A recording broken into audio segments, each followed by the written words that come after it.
innaka Hamidum Majid. Rabbi shrah li sadri wa yassir li amri wahlul 'uqdatam min lisani yafqahu qawli. Amma ba'd. Alhamdulillah, puji syukur kehadirat Allah. Malam hari ini kita dapat berkumpul pertama kali dalam bentuk offline dan online hybrid. Istilahnya hybrid system. Online offline jadi satu. Jadi alhamdulillah hari ini kita sehat walafiat, masih diberikan kepada Allah dan masih diberi semangat untuk bersilaturahim, talabul ilmi dan saling watawasau bil haqq wa tawasau bis sabr di tengah perantauan kita di negeri Hongkong ini. Mudah-mudahan apa yang kita niatkan untuk melakukan kaki menerjang hujan dari tempat yang jauh, ada ustadznya dari Tungtung. Dari Tungtung yang jauh juga alhamdulillah bisa berkumpul di sini. Dan ini yang utama adalah kita bersyukur karena kita masih mendapat hidayah iman dari Allah Subhanahu wa taala, sehingga kita masih bisa menikmati indahnya Islam dan nikmatnya kita mendapatkan keimanan dari Allah Subhanahu wa taala. Salawat semoga tetap tercurah di hubungan kita Nabi Muhammad sallallahu alaihi wasallam, keluarganya, para sahabatnya, tabi'in, para ulama, para ustadz juga yang telah memberikan pengajaran kepada kita, dan mudah-mudahan kita termasuk di antara orang-orang yang memperjuangkan kebenaran.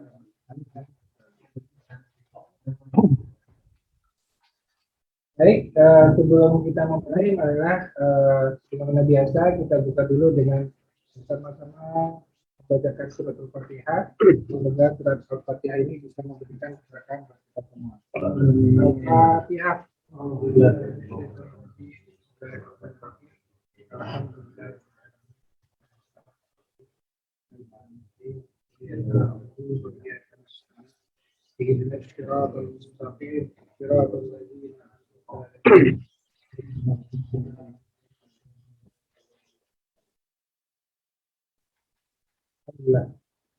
Dan hari ini kita spesial, setelah tadi kita awali dengan sholat isya berjamaah, kemudian kita halal bihalal dan memenuhi hajat fisik, menikmati sate padang gurih ala Hongkong.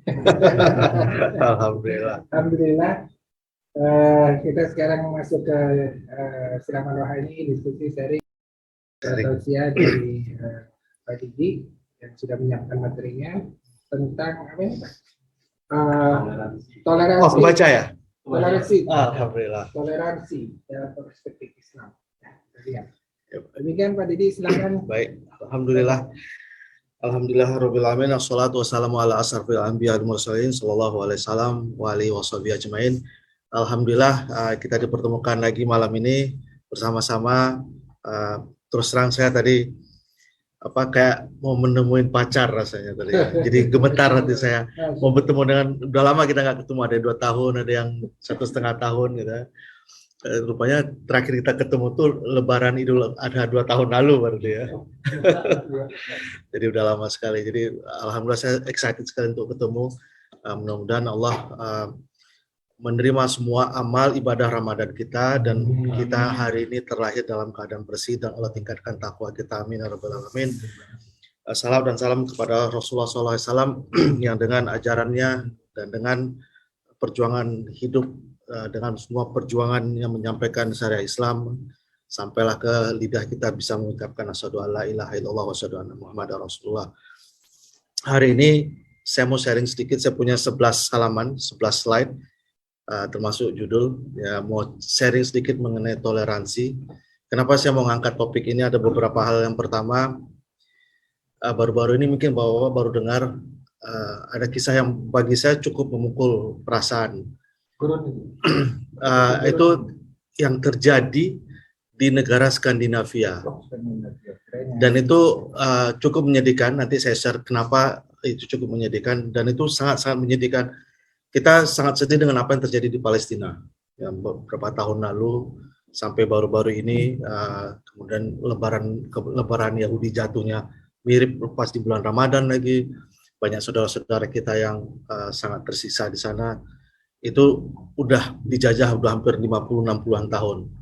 Tapi yang saya kemarin betul sedih itu pas kok di negara Skandinavia bisa terjadi. Dari situlah kemudian saya ingin melihat sebenarnya kayak apa sih Islam itu, dan saya mengkategorikannya dalam toleransi. Dan cita-cita saya adalah saya ingin mengutip beberapa ayat Al-Quran yang berkaitan dengan toleransi, dan kemudian kita kaitkan dengan apa yang terjadi dengan Rasulullah SAW dan para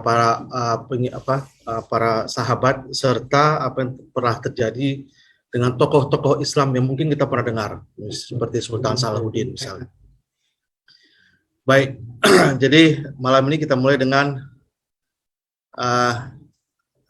terus terang saya agak berat untuk bercerita karena saya ikutin kisah ini.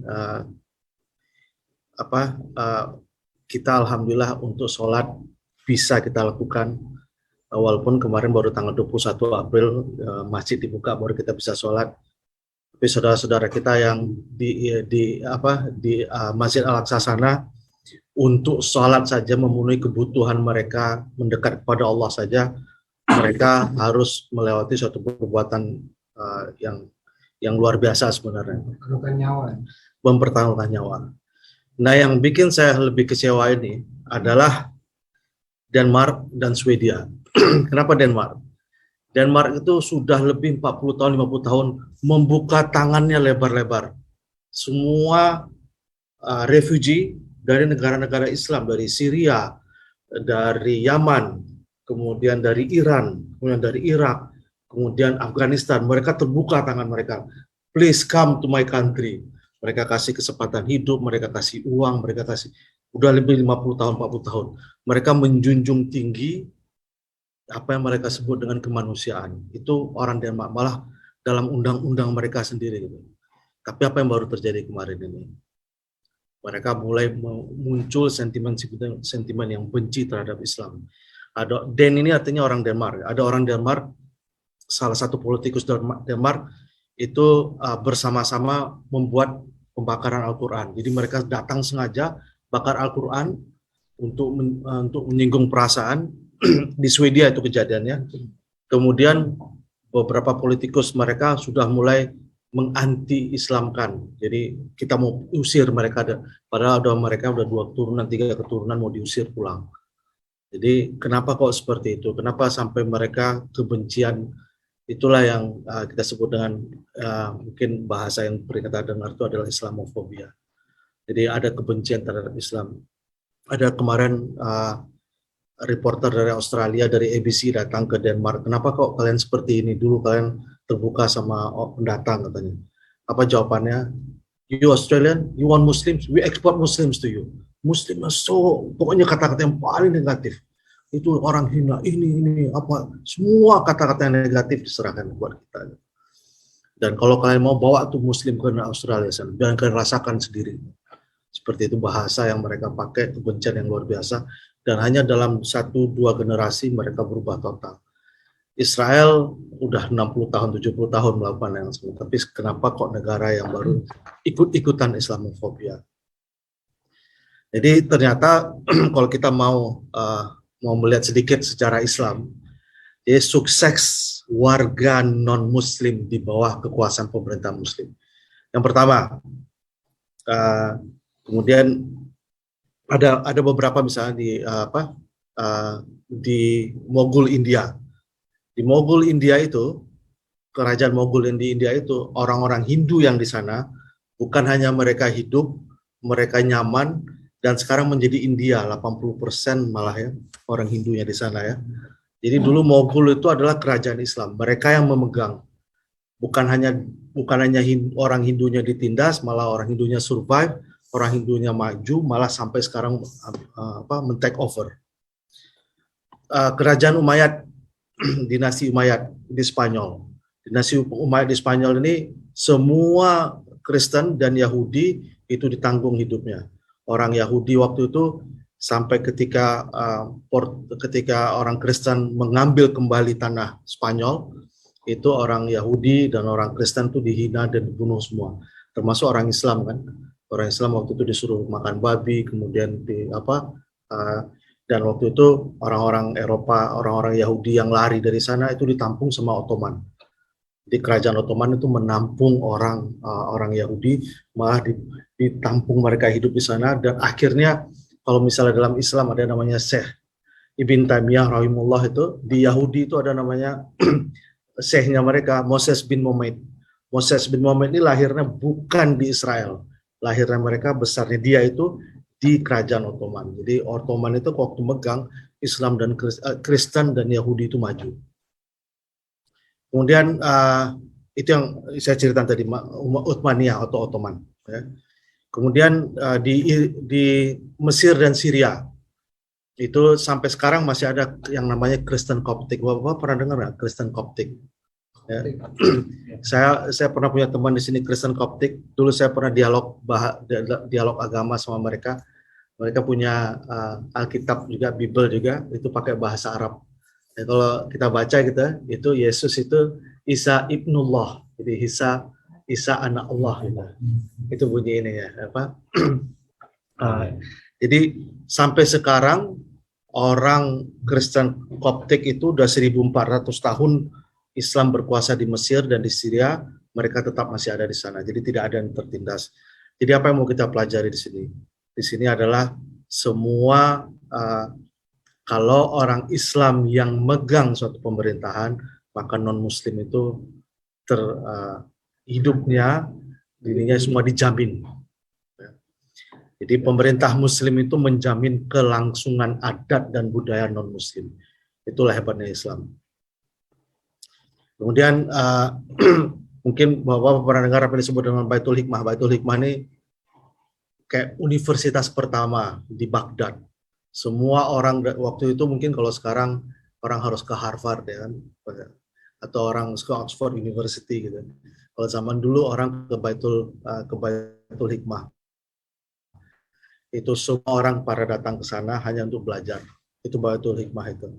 Dan di Baitul Hikmah itu semua ilmu-ilmu yang dari bahasa Yunani diterjemahkan ke bahasa Islam, di bahasa Arab, kemudian diserahkan ke semua orang. Beda kalau orang Amerika, orang ini hak cipta, copyright. Kalau Islam nggak ada copyright, ya kan? Ilmu yang bermanfaat. Ya. Jadi di kita tuh nggak ada. Kalau kita punya resep buat bakso, jangan disimpan, dibagiin ke orang. Nah, dia ada resep buat sate Padang, jangan disimpan, bagikan ke orang lain. Nah, mentalitas West yang menjadikan ini hak cipta. Aku punya hak cipta 20 tahun. Kalau dalam Islam nggak ada. Justru dia bagikan, dia mendapat amal jariah. Ya, itu perbedaan cara melihatnya. Nggak ada punya konsep ayat. Betul. Jadi Islam itu bukan hanya mengambil budaya, kemudian mengembangkan budaya. Kita lihat banyak sekali. Wah, ini ada yang dari ini ya. Assalamualaikum warahmatullahi wabarakatuh. Waalaikumsalam. Nggak kebagian sate dia ya? Oke. Tapi fotonya udah kan? Siap, udah kenyang lihatnya Pak. Ya. Jadi itulah budayanya ini. Kita lihat sekarang ini jatuhnya Yerusalem ya. Ini kisahnya, ada sebuah catatan yang disebut dengan Crusader Chronicle. Mereka menyebut bahwa ketika pasukan salib masuk Yerusalem, itu sampai setahun mereka datang, itu daerah Yerusalem itu masih kecium bau darah. Jadi seminggu mereka datang itu, kuda mereka itu kakinya hampir setinggi kakinya kuda itu darah semua. Jadi mereka memang betul-betul mereka bantai. Jadi setinggi lutut itu darah. Itu ketika tentara salib masuk ke Yerusalem. Sampai-sampai Dome of the Rock itu yang kubah yang itu mereka hancurin, kemudian mereka jadiin kandang kuda, mereka jadiin betul-betul salah satu bentuk penistaan. Itulah Paus Urban kedua ya. Itu dosanya Paus Urban kedua yang memerintahkan semua orang penjahat dan perampok yang ada di seluruh Eropa, kalau kalian mau ditebus dosanya semua, pergi ke Palestina dan hancurin orang semua, bunuh semua di situ. Itulah perintah mereka. Itulah yang mereka lakukan. Kemudian apa yang terjadi berikutnya adalah kita bandingkan ketika Salahuddin menjatuhkan Yerusalem, itu tidak ada satupun orang-orang yang dibunuh. Malah bukan itu saja, apa kata Salahuddin, semua orang itu harus membayar denda atau membayar teks. Jadi kalau kalian mau tinggal di sini bayar teks, semua bayar teks. Nah, orang-orang miskin yang nggak punya, itu Salahuddin sendiri yang nalangin teks mereka. Dia nalangin, semua tentaranya ngelihat, wah, pemimpin kita nalangin teks untuk orang Kristen. Mereka semua nalangin. Jadi nggak ada satupun, itulah perbedaannya ketika tentara salib di bawah utusan Paus Urban kedua memasuki Yerusalem dengan Salahuddin memasuki Yerusalem. Kemudian kisah Muslim menyelamatkan orang Yahudi Spanyol 2 kali, bukan hanya sekali, 2 kali. Jadi mereka ketika orang Kristen masuk ke Spanyol, mereka bunuh semua orang Yahudi. Itu Sultan Ottoman waktu itu memerintahkan 2 kapal-kapal datang ke sana untuk ngangkut orang Yahudi, dibawa pulang ke dalam ini. Jadi istilahnya kayak refugee. Jadi kayak yang dilakukan Kanada sekarang gitu. Kalau dulu Muslim yang ngelakuinnya gitu. Kanada kan menerima refugee kan. Jadi itu yang dilakukannya. Nah, itu yang kalau kita melihat kasusnya. Jadi begitu Islam yang berkuasa, Islam dia melindungi. Nah, bagaimana dalam kisah Nabi Muhammad SAW? Ada yang tahu nggak kira-kira foto ini gambar apa kira-kira? Ini ada salib ini. Bukan. Najasyi. Masuk Islam kan? Nanti dia masuk Islam. Rasulullah SAW sekali dalam seumur hidupnya sholat ghaib. Ini dia. Najasyi ya. Ya. Jadi ini kisahnya nih, waktu itu kan beberapa para sahabat ditindas, kemudian Rasulullah menyuruh mereka untuk hijrah pertama kali, itu hijrah ke Abyssinia. Dan ini Najasyi datang, dan ini Amr bin As. Waktu itu mereka berdebat, jadi saya temuin foto ini, saya menarik sekali. Saya mau kisahin aja. Jadi, nah, apa yang terjadi sama Rasulullah SAW? Ingat, ketika di zaman Rasulullah SAW itu, ketika Rasulullah SAW berhasil menduduki Mekah, tidak ada satu orang pun yang dibunuh. Ketika Rasulullah SAW menduduki Taif gitu, dan kemudian bukan menduduki, masuk ke Taif, kemudian ingin berdakwah, kemudian seluruh kota Taif menghina beliau, melempari dengan batu sampai lari berdarah-darah. Kemudian malaikat Jibril turun, ya Rasulullah, kalau kau berkehendak, ada malaikat di sini yang mau hancurkan semua Taif. Kata Rasulullah, enggak. Ya, Rasulullah tidak pernah dalam keadaan disakiti sekalipun tidak pernah membalas. Itulah Rasulullah SAW. Jadi kemudian dalam surat Mumtahanah, Allah tidak melarang kamu, la yanhakumullah. Allah tidak memberikan hukum kepada kamu, tidak melarang kamu untuk berbuat adil dan berlaku adil terhadap orang yang tidak memerangi. Jadi selagi orang-orang sekeliling kita, dia non-muslim, selagi dia berbuat adil ke kita, maka kita diharamkan untuk memerangi mereka. Jadi asal ada 2, mereka memerangi kita atau mereka mengusir kita dari rumah kita, melarang kita beribadah. Jadi orang-orang di Palestina itu mereka diperbolehkan untuk berjihad karena mereka diperangi dan diusir dari rumahnya. Mereka ini selagi Allah selagi kita orang-orang non-muslim masih berbuat baik kepada kita, masih berbuat adil, masih mengizinkan kita tinggal di Hong Kong, berarti kita harus berbuat baik terhadap orang Hong Kong kan. Gak ada yang di sini yang diusir kan, kecuali mau pergi pulang sendiri itu beda. Mana yang mau pulang? Tadi dulu di sini. Jadi kemudian di ayat berikutnya, sesungguhnya Allah melarang kamu menjadikan kawanmu itu orang-orang yang memerangi. Jadi dalam tafsir At-Tabari, cepatkan saja, secara umum sikap seorang muslim adalah menjalin hubungan baik dan berlaku adil, itu secara umum. Jadi tidak ada kita memerangi muslim, non-muslim, hablum minanas. Walaupun menurut tafsir atau walaupun mereka beda agamanya, beda akidahnya, dan beda cara ibadah. Nah, apalagi jadi nggak ada itu apa organisasi ini menyebut organisasi itu jelek, kemudian paham ini menganggap mazhab itu jelek, itu nggak ada dalam Islam. Selagi mereka berbuat baik sama kita, maka berlaku adil, kita harus menghargai dia dan tidak boleh sedikit pun menjadikan perbedaan. Kemudian, jadi selagi mereka tidak memerangi dan mengusir, atau selagi mereka tidak membantu orang yang memerangi dan mengusir kita. Jadi dalam hadis Rasulullah SAW itu iman adalah sabar dan toleransi. Jadi bagian dari iman adalah sabar dan toleransi. Jadi ini saja yang saya mau share. Kenapa saya mau share toleransi di sini? Ternyata selagi kita minoritas di Israel, maka kita akan selalu ditindas. Selagi kita minoritas, jadi memang Israel itu harusnya kita ambil kembali gitu. Ya, harus kita, Palestina maksudnya ya. Diganti namanya. Nah, sekedar nama saja, nama-nama Israel itu sebenarnya salah ya. Nama Israel itu adalah nama Nabi Yakub alaihissalam gitu kan. Ya. Jadi negara itu dikasih nama Israel. Jadi memang apa ya, salah satu bentuk kecongkakan ya, kesombongan. Mereka menyebut dirinya the chosen one. Mereka lah manusia terpilih gitu. Jadi mereka menggunakan dalil bahwa tanah itu adalah tanah mereka. Siapapun yang bukan dari keturunan mereka tidak layak tinggal di sana. Dan itu pemahaman yang sangat-sangat salah. Atas dasar itulah mereka bisa menggunakan senjata dan kebencian. Dan kalau sudah turun-temurun, udah sulit.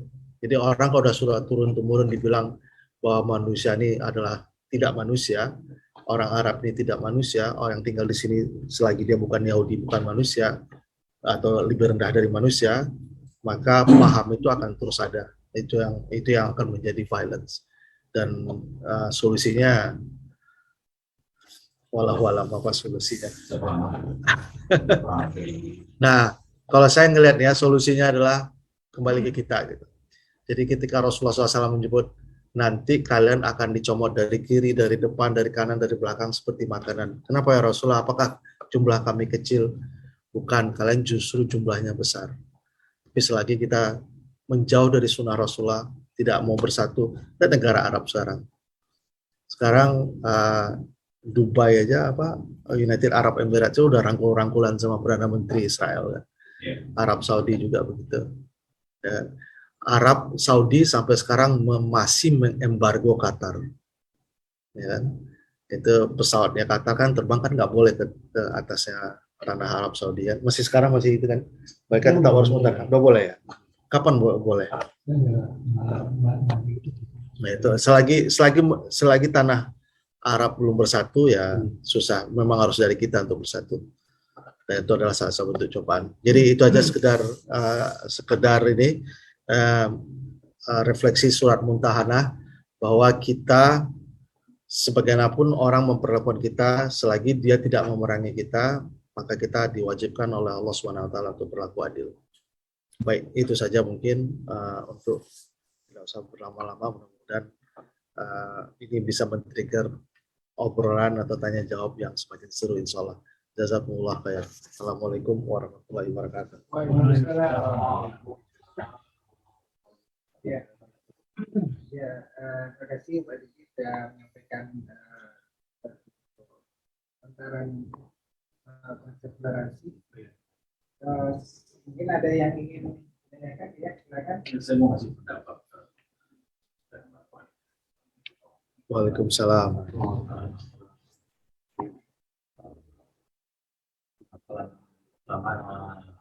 Ini sebenarnya masalah persatuan Ya. di dalam umat Islam. Kita nggak usah jauh-jauh, memang secara global juga Islam lemah. Sesama kita pun ya, umat Islam di Indonesia pun juga lemah. ya kalau ya kita kalau mau jujur atau serang gitu ya kita tentu akan mengutamakan diri sendiri dan keluarga atau kerabat. Mungkin di antara kita pun juga di sini juga begitu kalau kita mau jujur. Di sini pun kita lemah persatuan. Bahkan umat Islam di sini yang bantu pun pemerintah kafir di Hongkong. Gitu. Dan juga selama juga umat Islam itu sesama umat Islam itu saling bertikai, gitu. Dengan namun di sisi lain dengan umat dengan non Muslim itu toleransi itu apa ya, akan sulit untuk kuat gitu. Jadi maksudnya gini, umat Islam itu ketika diajak untuk ya ke arah jalan yang benar, justru mereka itu banyak yang justru bertikai, gitu, pecah satu sama lain. Belum lagi secara global ya itu Uni Emirat Arab dengan Qatar. Jadi kuncinya persatuan dan kesatuan umat Islam itu lemah, baik secara global maupun secara individu di diri kita masing-masing. Dalam sebuah hadis Rasulullah menyebut ini semua karena satu, yaitu kecintaan berlebihan terhadap dunia.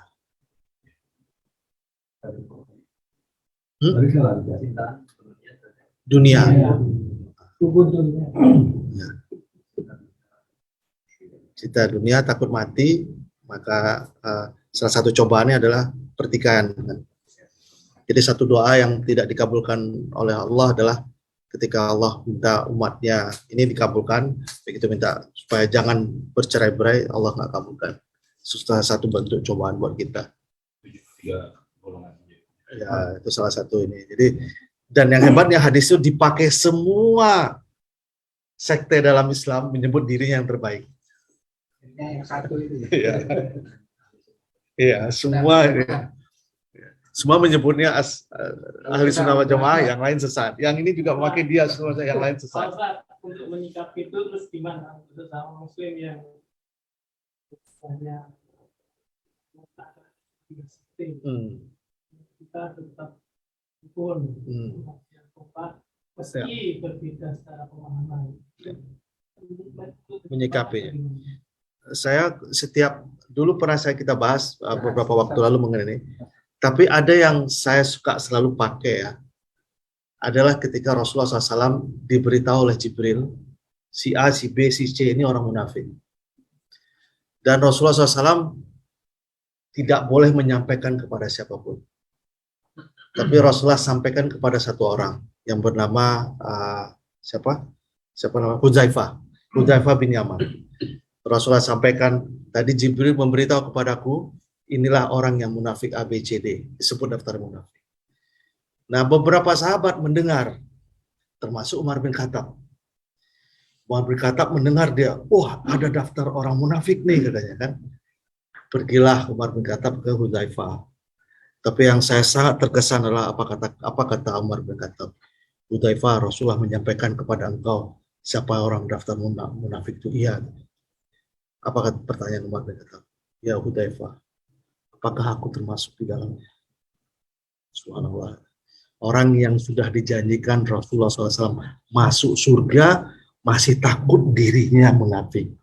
Jadi begitu dengar hadis yang 73 itu, saya termasuk yang sesat enggak? Jadi bukan menuding orang lain, tapi melihat ke diri kita. Jadi saya selalu mengukai dalil itu. Jadi bukan ketika Rasulullah bercerita ya ayyuhallazina amanu, saya ketika Allah ya wahai orang-orang kafir, wah si A nih kafir, oh ini si sepupu saya nih kafir, oh ini nggak pernah datang pengajian nih kafir, oh semua bukan ke kita. Jadi pertama kali kita dapat teguran itu kebalikan ke kita. Kenapa orang selevel Umar bin Khattab aja dia yang takut bahwa dia termasuk orang kafir, orang munafik. Jadi bukan kita pakai untuk orang lain, tapi untuk pakai untuk diri kita. Seolah lebih bagusnya seperti itu. Ya, bisa sampai pada kesimpulan itu kalau banyak Ya. kalau punya ilmunya, banyak kan karena kita kurang ilmu, jadi akhirnya ya itu. Karena semakin kita belajar menggali ilmu, semakin terasa betapa luasnya ilmu itu. Betapa kurangnya diri kita. Kita sampai kita tapi kayaknya nggak masuk surga. Padahal sudah dijanjikan Rasulullah masuk surga. apalagi kita. Ya. Kalau kita dipakai untuk nuding orang, Kita aja belum dijamin loh, pakai orang lain. Selamatkan diri sendiri dulu. Ya, Tadi yang kita boleh memerangi selama misalkan yang berkhusus untuk kita gitu kan. Ya. Kategori atau definisi memerangi kita itu seperti apa? Apakah zolim sebenarnya. atau korban juga atau gimana yang kita kemudian reaksi? Dan yang boleh mendeklar perang, pertama harus khalifah atau penguasa. Jadi nggak boleh individu kita. Jadi misalnya kita punya mungkin RT ke RW atau apalah, mungkin camat atau apa gitu level yang dia penguasa setempat, bahwa dia ditindas, bahwa dia bisa mendeklar. Tapi memerangi dan mengusirmu dari rumah, itu keywordnya. memerangi agamamu itu maksudnya. Ya, memerangi Memerangi itu apakah secara fisik. fisik berarti Ya, fisik. Berarti Secara kalau fisik. yang fisik kita nggak perlu reaksi. Nggak perlu reaksi. Ya. Kalau diskusi ya verbal. Jadi dia lebih ke menindas. Kata-katanya dipakai penindasan. Kalau apa yang melecehkan? Kalau era sekarang yang sosmed penggila begini kan untuk ancamannya jauh lebih besar secara dia mengkontrak istilahnya membuat seolah-olah menjadikan Islam itu kan bahaya jauh lebih besar daripada yang sebagian kecil. Nah, biasanya orang-orang yang ingat nggak kisah ketika ada video yang menjelekkan Rasulullah SAW tahun berapa ya? Tahun 2014 atau berapa gitu. Itu YouTube-nya dulu yang nonton cuma 36 view, 36 orang yang nonton. Tapi pas begitu jatuh ke tangan Muslim, satu orang nonton, kemudian bakar-bakar di Mesir, bakar-bakar di ini, bakar-bakar di Sri Lanka, bakar-bakar di mana-mana, langsung 20.000 orang, 20 juta orang. Jadi yang membuat populer siapa? Orang itu memang, tadinya 36 orang itu mungkin kakaknya, adiknya, bapaknya, udah sampai di situ aja gitu. Jadi istilahnya orang seperti itu mungkin kita lebih ke dakwah bil amal aja gitu. Jadi kalau misalnya dia berbuat gitu, biar aja orang menilai. Saya pikir bukan malah di-share gitu. Karena orang itu butuh atensi. Jangan diberi panggung. Jangan dikasih panggung. Nah, jadi kata Imam Syafi'i, tidak pantas seekor singa menjawab gonggongan anjing. Ya, memang nggak pantas itu, dia ngomong aja kan. Saya singa kok. Pokoknya memang memancing kita. Iya. Ya. Jadi yang dia lakukan akhirnya kita buktikan memang orang Islam seperti itu akhirnya jadi seperti jangan kasih kesempatan mereka untuk tahu gitu. Cukup lama kita Iya.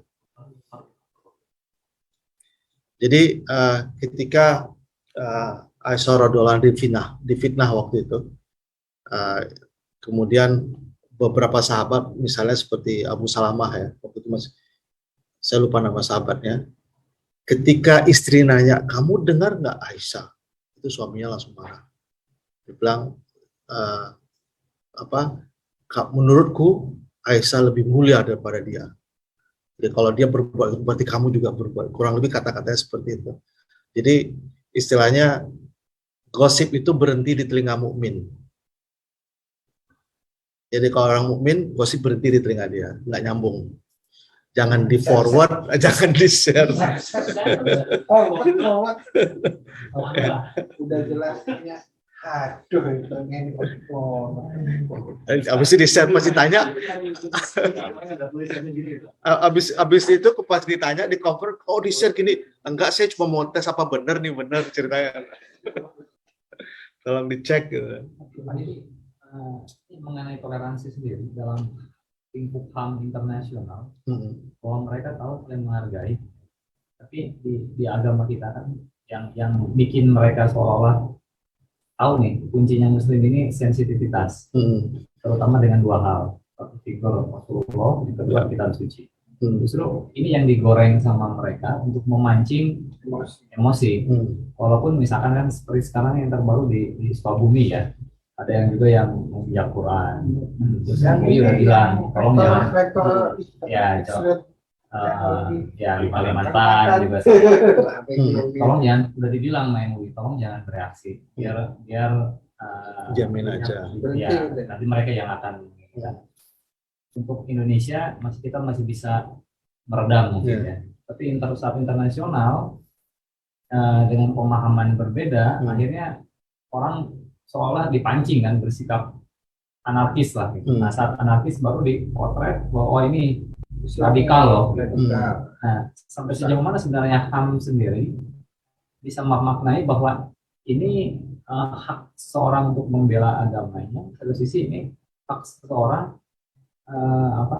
mengutarakan pendapat tanpa melanggar kode etik masing-masing. Apakah memang sudah ada ke arah sana, baik itu dari OKI menyampaikan ke Mahkamah Internasional bahwa ini loh yang jangan tolong dilanggar, atau memang setiap negara sendiri punya kewenangan untuk kayaknya setiap negara punya aturan-aturan sendiri kan. Jadi ada beberapa hal yang mereka sebut kebebasan apa, the freedom of speech kan, kebebasan berpendapat, kebebasan berbicara. Tapi ada satu sisi yang disebut dengan penunjukan kebencian. Jadi penunjukan kebencian ke suatu golongan, suatu itu juga. Jadi biasanya lawyer atau ilmu yang dipakai itu adalah begitu dia membakar Quran atau menunjukkan dia kebencian terhadap satu kaum, nah itu bisa digugat. SARA itu nasional, internasional ya, SARA itu? Atau cuma di Indonesia? Hanya di Indonesia. Tapi ya kurang lebih pemakaiannya itu menunjukkan kebencian. Tapi ada yang menarik, yang kasus yang di Swedia itu yang membakar Quran itu. Skandinavia tadi itu apa sih? Skandinavia itu negara 4 kan, Denmark sama Swedia. Scotland, Denmark. Bukannya Skandinavia kok Swedia. Skandinavianya itu. Jadi beberapa saudara-saudara Muslim kita yang di Swedia sekarang itu, jadi setiap politikus nih datang bakar Quran, tadinya mereka sempat kekerasan kan, sempat ada yang datang, kemudian sama polisi dilindungi karena ini kebebasan berpendapat katanya, dihalang-halangi sama polisi. Tapi kemarin saya dengar yang udah mulai pintar kita, beberapa teman-teman saudara-saudara kita Muslim di sana, setiap kali dia bakar Quran, maka masyarakat di sana donasi uang 10.000 berapa diserahkan untuk orang miskin. Jadi besok datang Quran, bakar Quran lagi, mereka nyumbang uang lagi diserahin ke ini.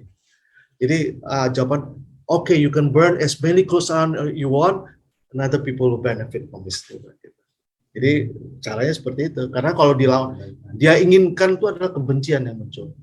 Kalau dia dapatkan kebencian, memang itu tugas dia. Gitu. Tapi jangan kasih dia kebencian. Nanti dia akan berhenti sendiri. Gitu. Jadi itu yang dilakukan. Jadi kayak anak kecil gitu kan, dari perhatian. Ya. Kalau saya melihatnya mungkin agak berbeda. Saya melihatnya begini.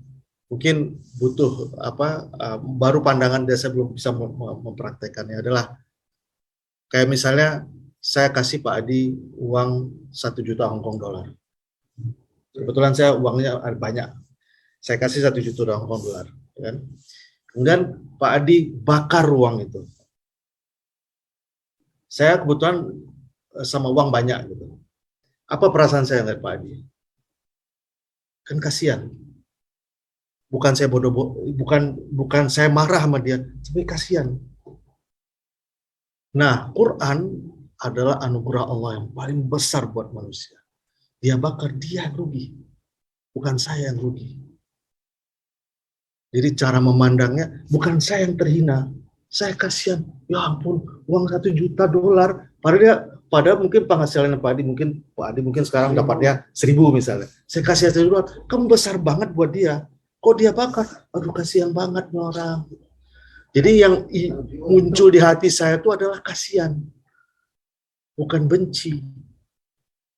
Jadi cara melihat masalahnya yang berubah. Apalagi ini Allah Ar-Rahman, Allamal Quran. Allah tuh yang ngajarin Quran. Nah dia bakar sekarang. Kan harusnya saya kasihan. Bukan saya ikut demo. Jadi saya ikut demo, kayaknya salah cara saya memandang. Kurang lebih kalau melihatnya seperti itu. Tapi di suatu sisi di Al-Quran ada Allah mengatakan ya kita harus membela agama Allah, kita harus membela ya Oh, pengertian membela agama Allah kan artinya berdakwah. Berdakwah. Nah, kadang-kadang kenapa mereka berpikiran seperti itu kan karena mereka nggak tahu. Ketika orang Taif melempar Rasulullah SAW, kemudian Jibril mau kami hancurkan itu, apa kata Rasul? Karena mereka nggak tahu. Jadi ada kasihan kan, jadi mikirnya seperti itu. Jadi kalau insya Allah Bapak-Bapak, kalau mungkin nanti kejadian sampai ada di depan mata kita orang bakar Quran, kasihani mereka gitu. Allah kasih mereka anugerah yang lebih besar dari 1 juta atau 10 juta US dollar, mereka bakar. Kan kasihan gitu. Kemana cara berpikirnya?